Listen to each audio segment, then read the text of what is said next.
Watching Kyle's unboxing videos again? Yeah, he always finds the coolest... No way! A robot dog? Gotta ask where he got it. Or use your Samsung Galaxy S24 Ultra. Just draw a circle around the dog on your screen, and it shows you where to buy it right in the app. Whoa, I just learned a new trick. And that for once, I beat Kyle to the next big thing. Circle it, find it with the new Galaxy S24 Ultra and circle the search with Google. Get yours now at Samsung.com. Internet connection required. Results may vary based on visuals.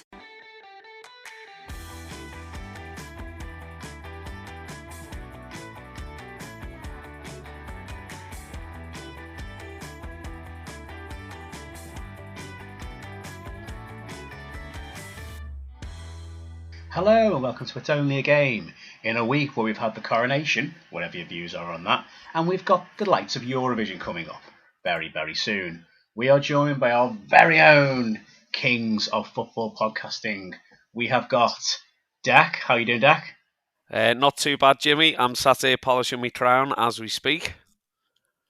Is that a euphemism? Because I can see you on camera. It certainly isn't. Oh dear.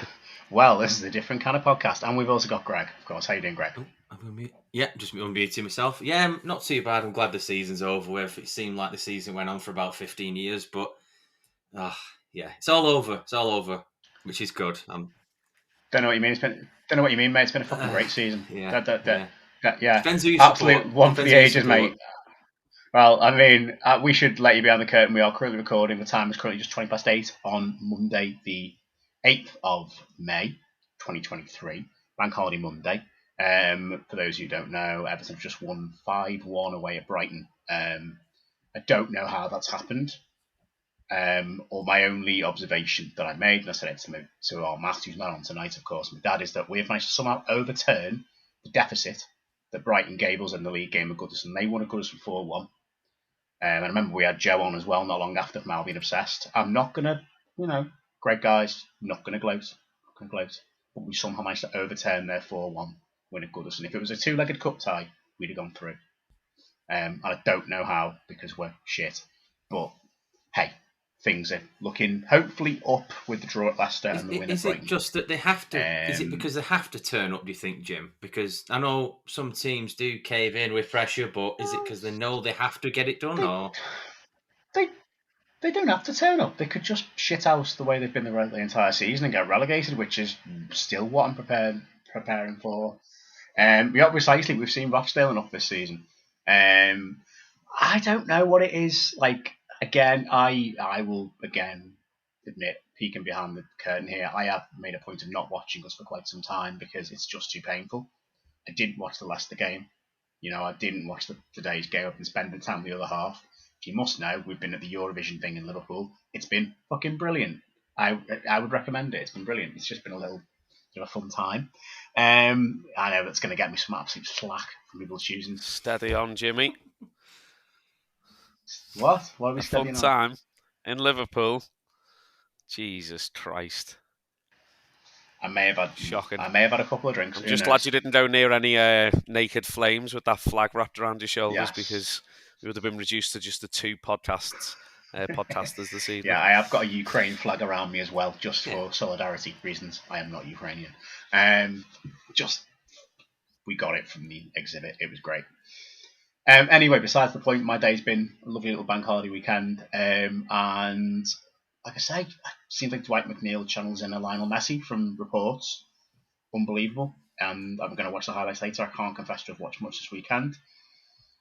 I just what a weird comeback, I think, from the Leicester game, and from now thinking, we're dead and buried, and still being convinced we're going to go down, to now where it looks like if results go okay tonight between Forest and Southampton, it's weirdly in our hands, albeit we've got Man City, Goodison next, but it's still in our hands, so to speak. Do you know the score? Did you know the score? Forest Southampton? No. Last time I saw it was 2-0 Forest. Oh, jeez. Oh, that's not good. I was kind of hoping Southampton to do us a favour there. I can't pronounce this lad's name. Iowone? Almani, yes. He scored two. Almani. Taiwo Awani. Yeah, the guy from Union Berlin. Yeah. Fantastic player. Good Nigerian centre forward. Ex-Liverpool as well, apparently. Yeah. Racking player. Yeah. We're going to tune into a Splinter podcast where Greg tries to pronounce certain footballers' names. It's like watching Paul Merson. It's great. It's unreal. Everyone needs to sign a disclaimer, so none of us let the sack. Yeah, well, we apologise to any Premier League or non-Premier League footballers for any offence that may be caused. How many? Who I'm pretty sure don't listen. And then Nottingham Forest fans who definitely won't be listening to us.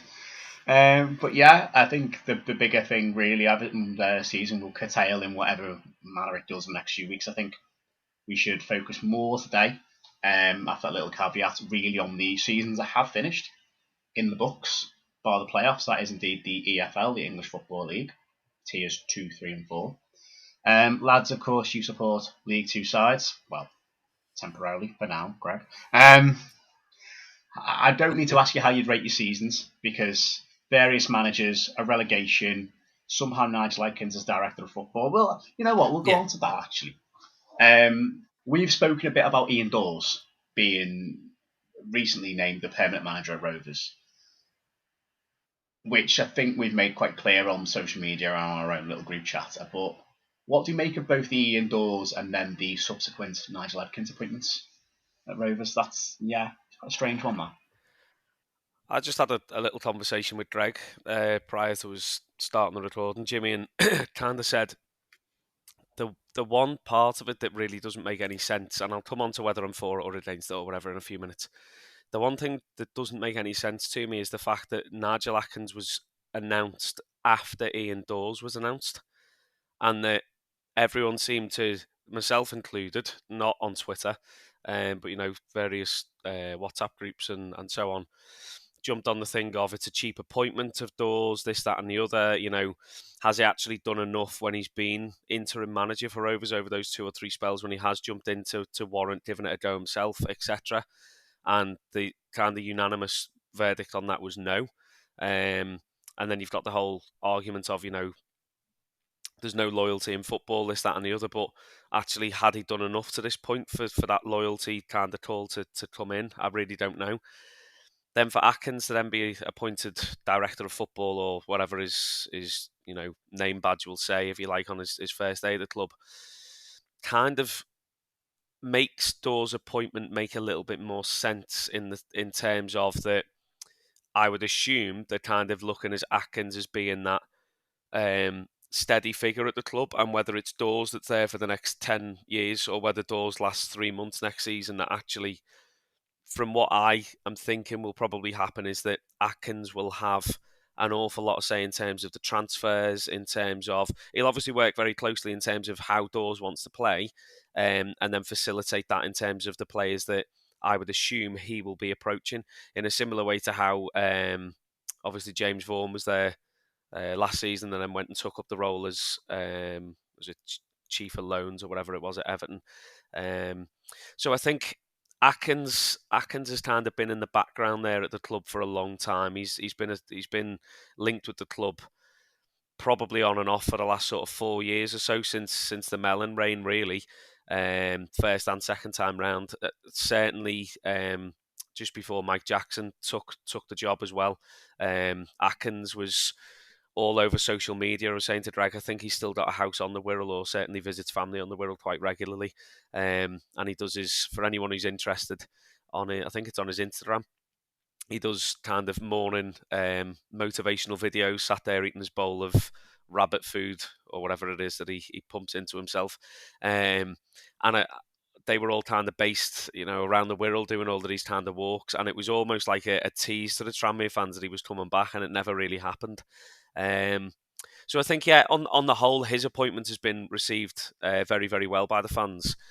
I know of, just kind of thinking off the top of my head, a few kind of groups of lads that I know from the Dame, some of them who were not renewing the season ticket, and based on the fact that he was appointed yesterday, have renewed. The atmosphere at the Dame today, take Northampton's kind of obviously promotion away for a minute, and we'll speak about that in a few minutes. Take that away, the atmosphere in the Kop and around the place was probably the best I've seen all season, which you'll know yourself, Jimmy, from the games that you've been. It's not taken a lot of beating, but it kind of felt like there was a bit of a breath of fresh air Dawes on the touchline seemed 10 times more animated than he did last week as caretaker manager. I don't know whether maybe a weight's been lifted off his shoulders that in his eyes now he's proved himself. And obviously Neil Danns has now returned as well, much to the disappointment of Robbie Savage. If anyone fancies a laugh, reading his statement on the Macclesfield Town website is somewhat hilarious. He basically turns around and goes, we couldn't stand in his way. It's a fantastic opportunity for a club that he says means so much to him, despite the fact he only played 20 games and he just couldn't help himself having a pop. And I just thought, you know what, mate, it just proves that money doesn't buy you everything, does it? So yeah, I think Dan went back in and his experience, just not even necessarily from being with us. Obviously, the year that we were demoted, he showed his qualities anyway, but his kind of experience, and I would assume again in a similar way to Atkins, his contacts across certainly the lower leagues, you would suspect would be very, very good. So yeah, it's an unproven approach, which is very much the Tranmere way at the minute, isn't it? That, if everyone else says the sky's blue, Mark Palios will tell you that it's purple with pink spots. But could it work? Of course it can. I think we've got to back anyone who's there. We can all have our own opinions and stuff, but come July, August time when the season starts again, we've got to back whoever's in the dugout and whoever's wearing the white shirts. Yeah, I think that's all I've got to say, really, boys. Absolutely, and I think we can all remember Robbie Savage's fantastic Macclesfield Town career, which led to him then buying the club and helping them back up from their admittedly disastrous fall from grace. But yeah, that was quite funny. But no, you don't know. It's the end of the season. It's always a bit of a party unless it's gone horrendously wrong. And I think there is some optimism around the Adkins appointment, if you will, but I do find it odd that he's been brought in. I mean, maybe I'm looking from the outside thinking, well, Adkins maybe doesn't want to be a full-time manager anymore, but why they haven't just brought him in as manager? Right, because I can almost see, and I don't wish Dawes any ill, obviously I hope he does really well, but I can almost see it, and Dec, I can see you all smiling now and nodding, that Dawes might last till Christmas, and then he gets kind of moved backwards, and they go, right, we're going to bring Adkins in as like manager, and Dawes can be his assistant again, and everyone's going to go, what the fuck was the point of all that? And it almost feels like it's a way of trying to softly you know what I mean, softly trying to change it all again. At which point you go, why not? Yeah, I think there's definitely an element to that. And if that is kind of the long-term approach, actually when you look at it, it's quite a clever way of doing it, because Adkins hasn't been fantastic in his last couple of appointments. I'm trying to think off the top of my head in terms of where he's been, but he hasn't. Wasn't he? Was he? Yeah, he's. Oh, I can't remember if he took Hull down or got Hull up. Or no, I think he took Hull down and then Grant McCann. I think he took them down, but Grant McCann got him back up. Obviously he's had a really good career as a manager earlier on, and I think as his career's kind of progressed, he's never really been able to replicate that. And I think if that was the thing of that, maybe even just in the back of his mind, he's thinking, you know what, I'd like to have another, crack at the whip. But it's kind of a risk-free way of doing it, isn't it? Because that's not the role that he's gone there to take on. If it happens, it happens. And yeah, I think, it's not your traditional manager that we were all thinking, or the traditional kind of setup. I think if someone had walked into the bookies a week ago and said Ian Dawes will be appointed manager, Neil Danns is going to leave Macclesfield Town and come back as assistant manager, and you're going to have bloody Nigel Atkins back, they probably would have called the people in white coats to come and pick you up, to be quite honest, because no one could see that coming. And I think it's a reality check as well, isn't it, in terms of where the club's up to and obviously our own financial situation. Adkins won't be cheap, but he'll be on a lot less in that role than he would have been as manager.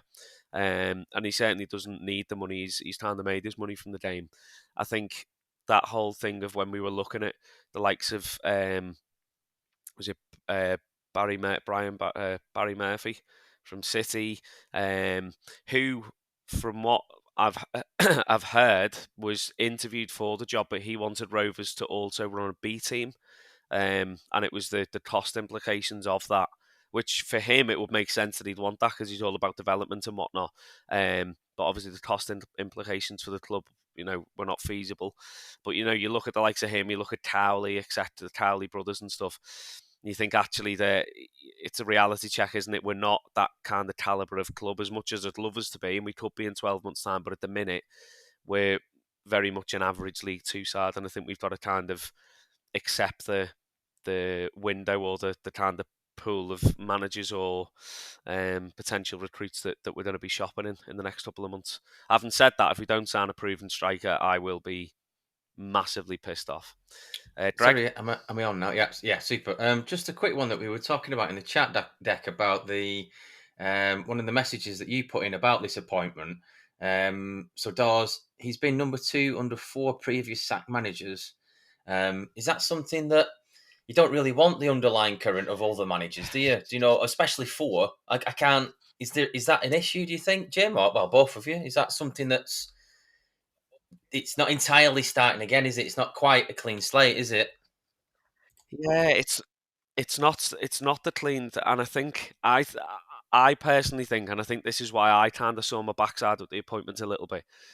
All season, there's been that, and this is not throwing Mellon under the bus or any individual under the bus. They've obviously gone with a different approach of signing young players, trying to develop them, and we've said this in previous episodes. To an extent, that's worked. Whether players have come on and been successful and we've reaped the benefits, or they've kind of semi-developed and we've sold them on for a bit of a profit, which we haven't done for a few years. So in that respect, has the season been a success? Yes. In terms of where we want the club to be and what the aspirations for the season were, and kind of how we were almost sold this season, as clubs do, because a season of football is a product, isn't it, to the fans, the consumer. That's the end product. Where we missold that, absolutely we were. And I think that kind of the approach and the kind of coaching staff and stuff that were behind it, there's been no part of the season really, as I say, bar selling a couple of players, where you go, that's worked really well. I almost to a degree, so for the listeners, we've obviously got a WhatsApp group, and for Greg and all the Rochdale fans and so on, their season has been 10 times more appalling than ours has been. And there's no kind of offence meant here, Greg, but your season has been relatively consistent in terms of that you've kind of been there all the way through the season.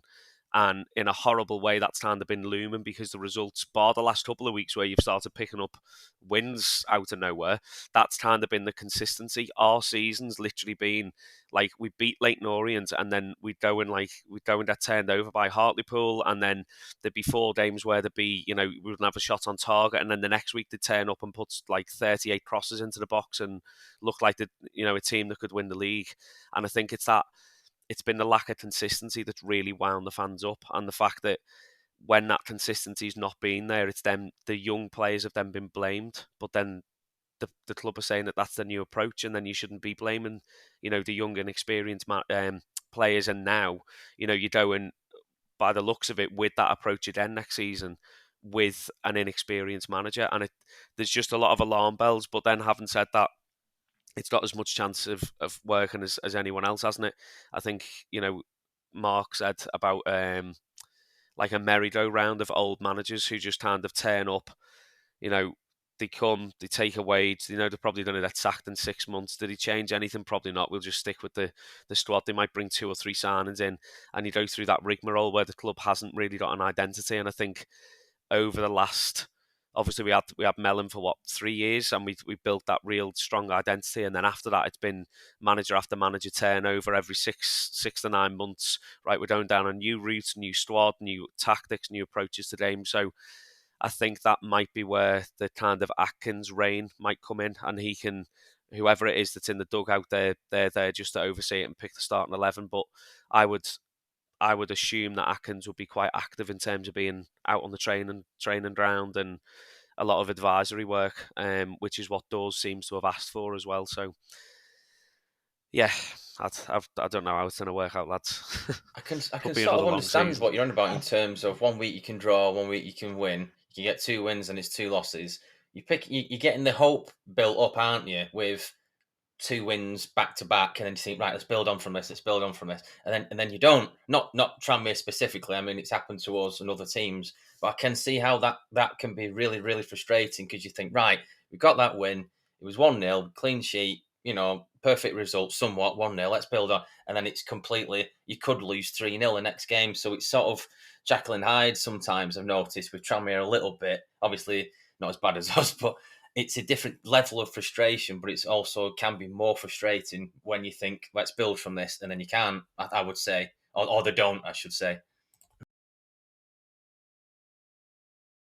Yeah, I think to offer a bit of a point maybe to look forward is where were Leyton Orient and Stevenage last season.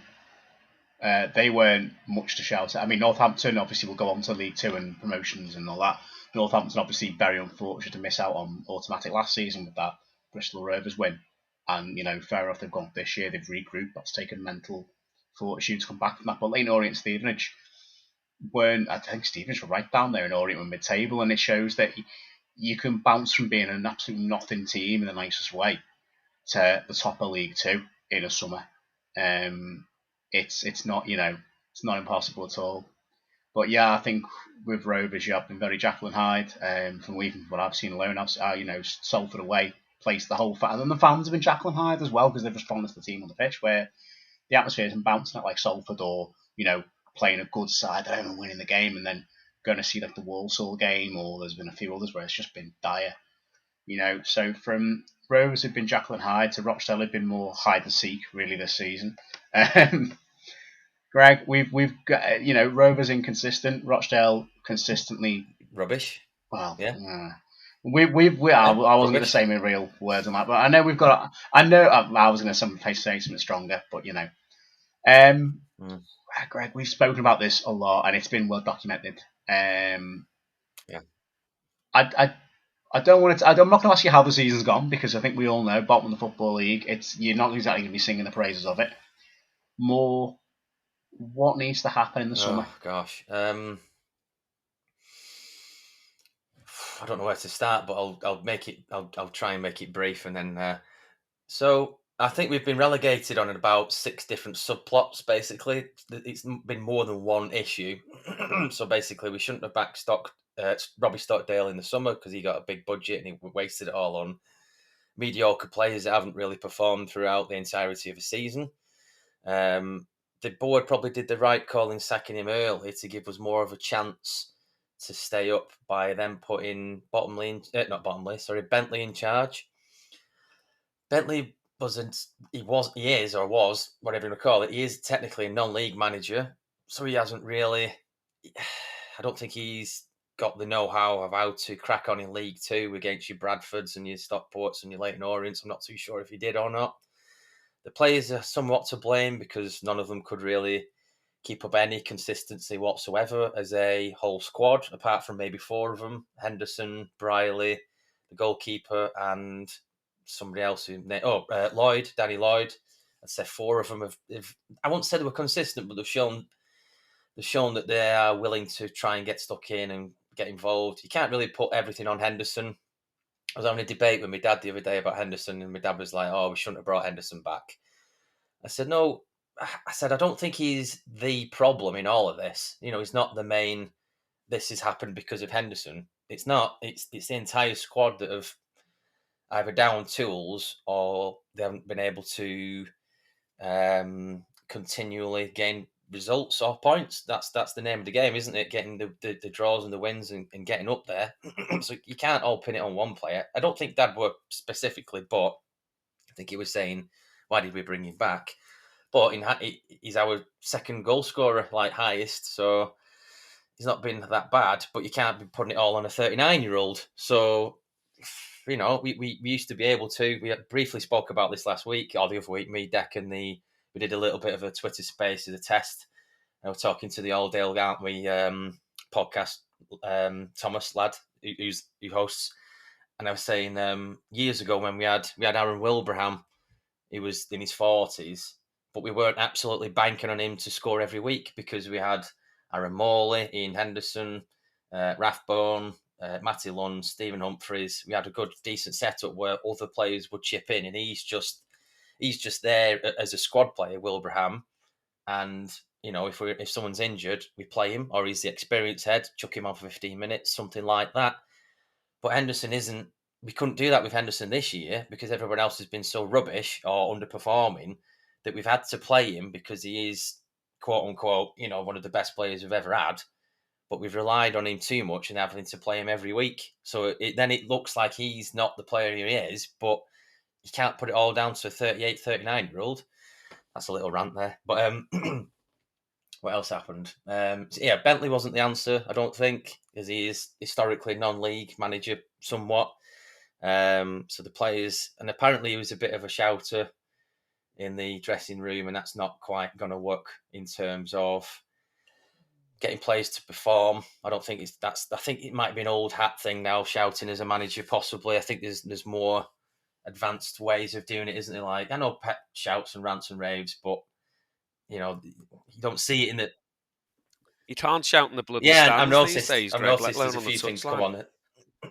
It's an absolute There's a few things on our Dale chat about that. I called the line a blind earlier on today, and I had the steward signal for me to sit down, and it wasn't a blind such and such. I literally just stood up and said, "Are you blind?" And I was told to sit down, and I thought, it's just gone, hasn't it? We'll just sit in silence and sit on our hands. I noticed that. I went to the Dale game a few weeks ago against Walsall at home, and the stewards were looking at a lot of Dale fans ready for get out, but we weren't that bad. Not like you're saying. I'm not saying you were, Dak. I'm just saying we weren't that bad. We were just like that didn't go over the line or something. You should see him. He's dreadful. I've sat next to him actually. I'm thinking about it. It's why I've not been for a while. It's just going with him. It's just I can go there, lads. I've seen you go there. Problem is, more often than not, you'll go there and never come back. Oh God, those lads over there. You used to teach them lads. It must be on best behaviour today. You used to teach them. It's like every single week. It's like some new random. Yeah, that happens far too often. As well. And he's like best behaviour next thing. Oh, right, yeah. And it's like so. It is good. Great. It is. But no, it's gone a bit too set in your hands. Yeah. It's become a different animal watching football. It's become a different animal. I remember 5 or 6 years ago, you could chant, you could make songs up and. No, but seriously, are we not meant to do those things, Jimmy? But there's some harmless chants that I don't think you could get away with now. We used to have one for Jason Kennedy that was Jason Kennedy's Ginger and he doesn't care. I reckon you get some looks off stewards now for that. Maybe because it was a crap song. That might have been it. But yeah. I think it was just because it was. I was going to say that must have took a while for someone to have thought that up. Yeah, it is. Yeah. I got off on a tangent. Let's get back to Rochdale's terrible season. No, but I think stewarding has become overzealous up and down the game. To be honest, people just want a job's worth for any reason. But some people genuinely are arseholes. Oh yeah, Don't get me wrong, but sometimes you're like, come on. Yeah. Really? Oh yeah. Not here to cause back to Rochdale. I'll just be brief, but So. And then by default, Jim McNulty gets the managerial position, but he's a defender. So he picks up, like Jim mentioned, Dec mentioned before, we picked up a few wins, picked up a few draws. But he's not a manager, really. He's not. He's a defender. And he's knocking on a bit as a player as well. But because this sort of, these results sort of manifested that we were doing okay and mad things were happening, like we were beating Walsall 4-2 and the ghost goal and things like that. I think I mentioned the goal that didn't go in and things like that. I think it sort of manifested into this Jim's the saviour. All of a sudden, Jim will do it, but I don't think he will. I don't think you can give Jim McNulty the managerial position next season. A few people are saying we've got to give it him because he's brought the best out of a set of players that two managers who were supposed to be managers couldn't get the best out of, and he's done it, but not the best out of, but results at least somewhat. But I'm still a bit. I'm not sure if next season in the conference we'll have a shoestring budget once again. It'll be lower than we've ever had, possibly, or for a while at least.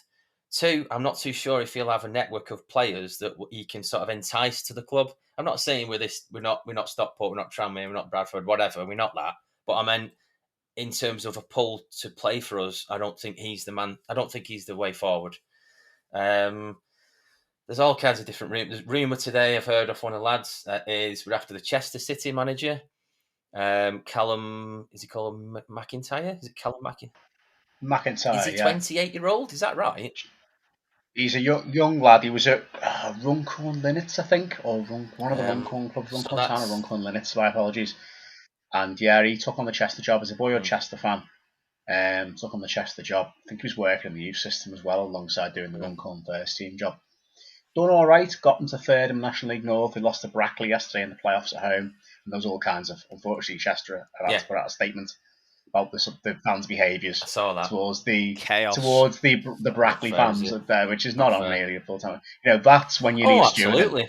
That's more. I've a friend of mine who's also a teacher, so will remain nameless.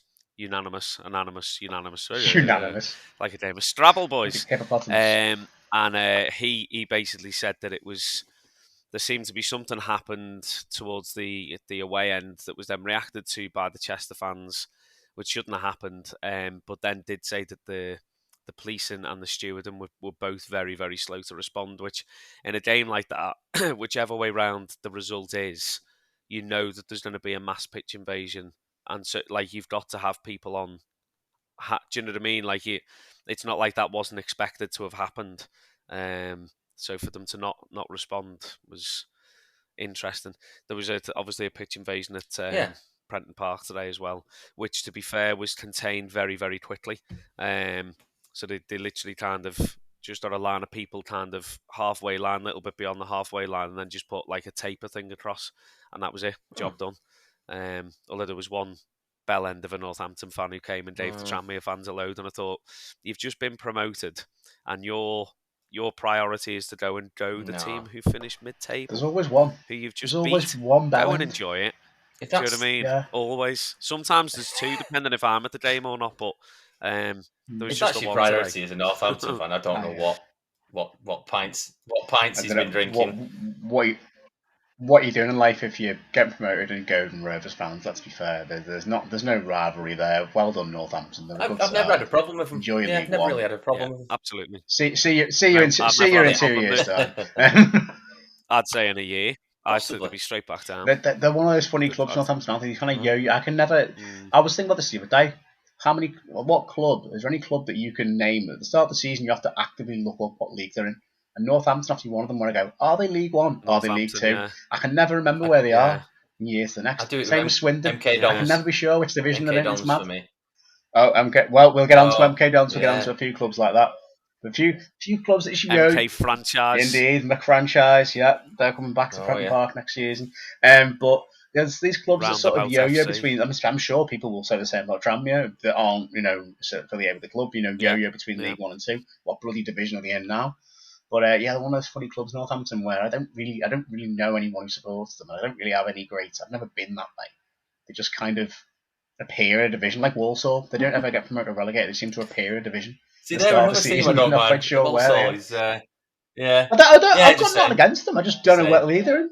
Don't know where they are. I don't know where they are. Yeah. Walsall. I don't know what it is with Walsall, but in my head, they're just a really weirdly set up club. Right. They're just.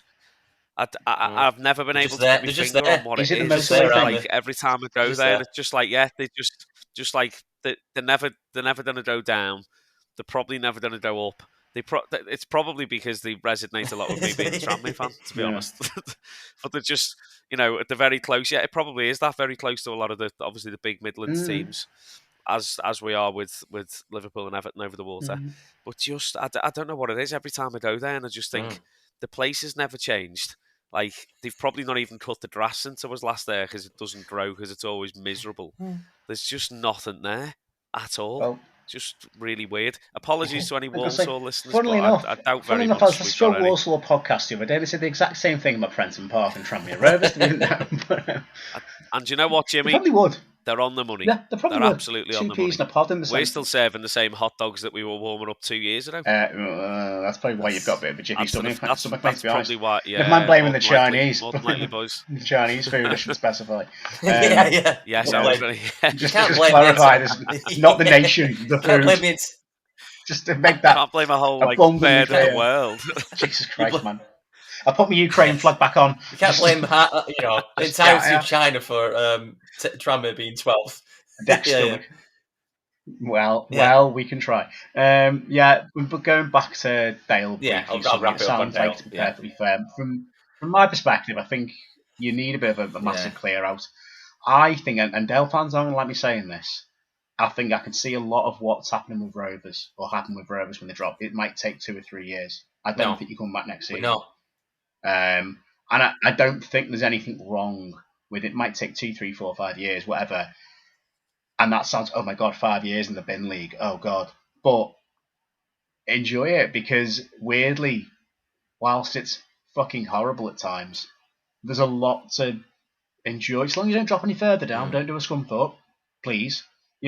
Ideally, because that's when you start then getting away days at like someone's farm. But in the meantime, I can't talk. But I do feel like it might take a few years, but you'll get back up there. But it'll take a few years to rebuild. A bit like Chesterfield are kind of doing now, where they've been down. In there fairness, for 5 Greg, years. it could be the Football League Division 3. I'm hoping in the next 12 months. So you might have actually done non-league. You might be back in the league. We spoke briefly without on having the chat, to do didn't anything. we, about how sort of somewhat sexy the conference is, with Wrexham doing well and the Hollywood stories. We briefly touched on it, didn't we? And Notts County getting 107 points, and then the playoffs just being absolutely mad yesterday, where there were 2 or 3 goals in added time for Notts County even. And Newcastle were down there. Wow. But we spoke about that before, in terms of it's sort of like a bit slightly glamorous now because of Wrexham and not Notts County, but that sort of neck and neck, weren't it, for a while for second who's going to do it. But I don't know if the shine's going to come off it now, the conference, now that Wrexham have gone out of it, gone up to League 2. That shine will carry with them, won't it, to League 2? I don't think it'll stick in the conference. Yeah, there's going to be... it'll get rid of the bandwagoners and the day trippers, the National League sort of whatever. But the legacy is now you have got that National League streaming service. Yes. That Ryan Reynolds admittedly pushed hard for, and I do think that the conference, the National League, the Skrill Premier, whatever you want to call it, it's got the various names, is a lot more of an attractive league and a lot more of a full-time league than it was, say, 10, 20 years ago, when it was like a team would drop out of the old Division 3 or old Division 4 going way back, and they drop into the abyss. Clubs that like Maidstone or Southport, or clubs that would get elected out the league in times gone by, going way before 1980 odd.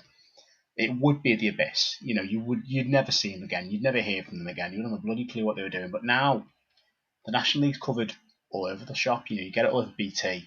You're probably going to be on television more with BT than you would be next if you were in League 2 next season. Okay, there's the new Sky deal coming in. We'll discuss that, I'm sure, another time on a longer episode of the podcast, because there's too much to unpack there. I think it is essentially a League 3 now. It's mostly full time. Don't get me wrong, there's some absolute dross at the bottom of the league, but the top of the league, I maintain, is stronger than quite a lot of League 2. And it's a really, like you say, you watched Notts County yesterday against Boreham Wood, who keep making the playoffs. They're only a small club, but they keep punching up their weight, and Luke Garrard has done a class job there. Bromley again against Chesterfield. I would have had him at Rovers. He was one of my... Not that he was ever a candidate or ever appeared on, but he would have been, if he could kind of cherry pick a manager, a realistic manager, would have been him. Class job. And he's got the perfect mix of attacking football, solid defence, and he's a bit of a tick off on the touchline, which when it's in your dugout, you love all that. Like I say, we watched them at Goodison in the 5th round, the FA Cup last year, and okay, they came and put 10 men behind the ball, but they were hard to break down. They were resolute, they were solid, and a lot of those lads, I remember the right back, I can't remember his name now, Smith, who's an Evertonian, has gone on to play, I think, for Stevenage, or he's gone to play in the Football League, certainly. And a lot of those lads they are a good platform, and I think Garrard has done a lot with that club. Bear in mind, he had the heartbreaker losing to Rovers at Wembley in 2018, and he's still there. And likewise, Bromley, pushing Chesterfield all the way and could have gone through yesterday. It's a league where reputation and big names don't count for much. You've got to do it right on the pitch, and it is an attractive league. It is now, because you're seeing names that you would never have heard of before. The likes of your Solihull Moors, your Gatesheads, your whoever, and you've got names that your Rochdales, Oldhams, ex-league clubs, where like I say, it's just like a fifth professional division these days, and apart from the FA Trophy and qualifying for the FA Cup, which is grim, the difference in standard is not that much, I find.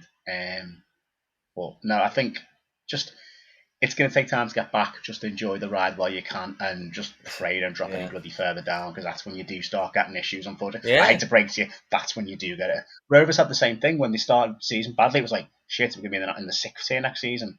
Derby's against like Marine or something. You think you're panicking then, don't you? But what was the sorry? But no, what was the overall? Go on. How did it become that you got back out of there? Was there any sort of rhythm? Was it that you just needed to hit the reset button? Was there anything in particular that got you back to the EFL, do you think? There was the first season that we went down, they didn't sign everyone in sight in terms of like a Man City way when City had money, but obviously we were an attractive proposition for every Tom, Dick and Harry. And I think because of that, we were maybe a little bit... I don't know, how can I... Maybe played a little bit by some players' agents, where we were sold a lot of deadwood, or a lot of players who were at the end of their... I'm thinking Michael Higdon, for example. Gary Taylor-Fletcher. Michael Higdon was substituted off when we were getting beat at home against Bricklayers FC or whoever it was. They had about 15 away fans. And rather than jogging off, he actually came back over to the top and like mocked the Tranmere fans and like half-arsed. Like there was a lot of debts. The first season was just a write-off, but we had recruited some of the kind of spine of the successful side, really. So your Jay Harris's in centre mid, Stott Davis, obviously goalkeeper. I think Adam Buxton had signed in the first season, but he didn't really appear very much. Norwood, of course, was there. Didn't we? Norwood was there, but again, his first season was he couldn't score a one-on-one. Average, really. Yeah, but I think it was key then that once we got that, we could kind of see what was going to make a good National League calibre player, because it's very different to the Football League in terms of, I would say it's a more when I say a more physical division, I think because of the standard of referee and players get away with a lot more, and therefore, the likes of Norwood, who is that kind of small, agile, quick striker. But if someone went down his shins and he was cut to bits, he'd get back up and play on. You still need to have that kind of toughness about you, which I think a lot of Football League players maybe haven't got as much now, because they've gotten used to, dare I say it, a slightly higher standard of refereeing. Slightly marginal. But yeah, I think as well, part of it, Greg, is just that little bit of patience with it, and kind of obviously the second season that we were down there, we absolutely stormed the like when we look at it, I think we finished something like 17 points clear of the last relegation place or something daft like that. Ended up playing Forest Green, who were that team in 7th place, and we kind of went down to Wembley thinking, right, well, this is a formality, and got absolutely turned over on the day. Played off the pitch, and then again it was that thing of, we kind of thought we were at our best and that we weren't going to have another season that was as good as that. And it was that, to be fair, kind of how Notts County have probably felt this year. I know obviously we weren't quite as good as them and Wrexham in terms of the number of points, but that kind of season, especially considering how we've been in a few years before we'd gone down, where we couldn't string 2 wins together, and then you'd kind of going and consistently winning 3-1, 4-1, 2-0, 5-2 every week. So I think there was a little bit of a panic, but we managed to again maintain the kind of core of the squad. I think at that point Cook came in, and Cook was there, but he wasn't firing all cylinders. I think he was dropped for being, in inverted commas, unfit, or overweight, or whatever they said, and then off third time lucky. But it's there's that bit of adjustment, and there's I know, was it the fourth season? Third season. Third season. It just, I think, but again, if we hadn't come up in that third season, I think we probably then would have either ended up being stuck down there in a similar way to Wrexham, or we would have dropped through the divisions, depending on where the funding kind of went. Now, our situation could be very different to how Dale might have a plan where they can say, right, actually we've got the funds there or the capability of being able to last 5 years or whatever it'll be. And now, as Jimmy was touching or alluding to there, that there's more interest in the division and there's probably more money. I remember there was a Q&A with our owners, and people were basically accusing them of siphoning off the TV money. And we were shown, what's the word? Like an invoice from BT Sports. Can't remember who we played at home. Could have been Disley or someone like that. And I think the crowd at home, obviously because it was on the telly, the crowd dropped. So we got about 4,000 or something in.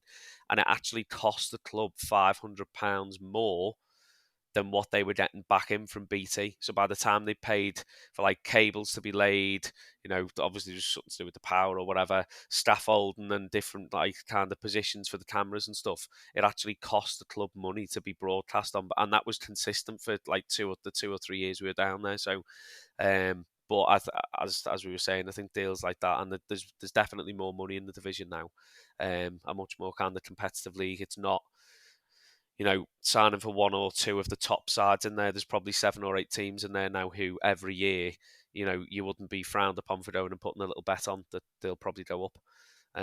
So hopefully that'll be Dale in the next 18 I think months, I'll just briefly tap into this one, but I think my only concern is that we don't have a lot of money and there's no signs of we picked up a few points, but you have to be good to be at the top, is what I'm trying to say. And we haven't looked. There's nothing that I've seen this season that can make me believe. And again, the players might move on. I don't think there'll be a lot of them that will want to stick around. Really, even if it's like Walsall or whoever, just say, do you want to play for us or Forest Green? They'll go. Some of them. So it might be a fresh slate for us to just get new players in who are sort of committed to getting us back into the EFL. So there's only 2 things there's a few things I'm a bit worried about, but the first one is we don't actually have any money, and 2, there's no signs of us looking like we could be in the business end of the table next season. But you don't know. Everyone has a pre-season. Tranmere do, Everton do, we do, Brighton. Everybody has a pre-season. We can transform. Look at teams. Look at good teams that you think are going to, do well. Look at Chelsea. That's one thing we'll get onto at one point. I don't know whether today or next week or another week, but yeah. So I suppose we've got the time now to sort of refresh and go, this is what we need to do going forward. But we need to do a lot. There's a lot of change that needs to be done. We need a new manager, new captain, new players, new all sorts. But maybe it's maybe you get into the conference. Hopefully, your kits look nice though, Greg. Hopefully, we're gonna. Your kits are lovely. Yeah. That's O'Neill. We're sponsored by O'Neill. Yeah, that'll be good. So it's either going to be. They've sent a few artwork in there of what the kits might look like, but yeah, I'll move on from Dale because it's depressing enough. I'll move over to Dec and Jim now. Which direction do you want to go in now? No, just to say thank you. That does answer our question as well from Back4 on Twitter, who asked how we felt Rochdale would do next season.